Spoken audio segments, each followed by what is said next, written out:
മസ്തിഷ്ക മരണം സംഭവിച്ച ഡോക്ടർ അശ്വിന്റെ ലിവർ ദാനം ചെയ്യുന്നു. കൊല്ലം നടുവിലക്കര സ്വദേശി ഡോക്ടർ അശ്വിന് സ്വിമ്മിംഗ് പൂളിൽ വീണാണ് മസ്തിഷ്ക മരണം സംഭവിച്ചത്. അശ്വിന്റെ ലിവർ തിരുവനന്തപുരം കിംസിലേക്ക് എത്തിക്കും. KMCT മെഡിക്കൽ കോളേജിലെ ജൂനിയർ റെസിഡന്റ് സർജറി വിഭാഗം ഡോക്ടറായിരുന്നു അശ്വിൻ. സനിസ ശോഭാചന്ദ്രൻ ചേരുന്നുണ്ട്. സനിസ, വിവരങ്ങൾ. അമൃത, കഴിഞ്ഞ ദിവസമാണ് ഡോക്ടർ അശ്വിൻ കക്കാടംപൊയിലെ സ്വിമ്മിംഗ് പൂളിൽ വീണ് ബ്രെയിൻ ഡെത്ത് സംഭവിച്ചത്. അശ്വിന് ബ്രെയിൻ ഡെത്ത് സംഭവിക്കുകയായിരുന്നു. ഇതിനെ തുടർന്നാണ് ഇപ്പോൾ തിരുവനന്തപുരത്ത് കിംസിൽ കഴിയുന്ന ഒരു രോഗിക്ക് വേണ്ടിയാണ് അശ്വിന്റെ ലിവർ നൽകുന്നത്.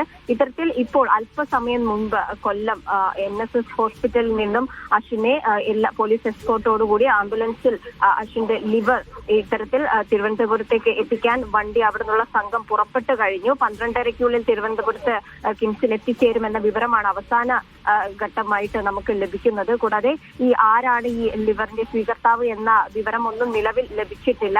ഇത്തരത്തിൽ 12:30-ക്കുള്ളിൽ കിംസിൽ ഈ ലിവർ എത്തിച്ചേരും. തുടർന്ന് അതിനുശേഷമായിരിക്കും സ്വീകർത്താവിന്റെ ശസ്ത്രക്രിയ ആരംഭിക്കുക. അത്തരത്തിൽ കഴിഞ്ഞ ദിവസമാണ് ഈ അശ്വിന് ഇത്തരത്തിൽ ബ്രെയിൻ ഡെത്ത് സംഭവിക്കുന്നത്. KMCT മെഡിക്കൽ കോളേജിലെ ജൂനിയർ റെസിഡന്റ് സർജറി വിഭാഗം ഡോക്ടറാണ് അശ്വിൻ.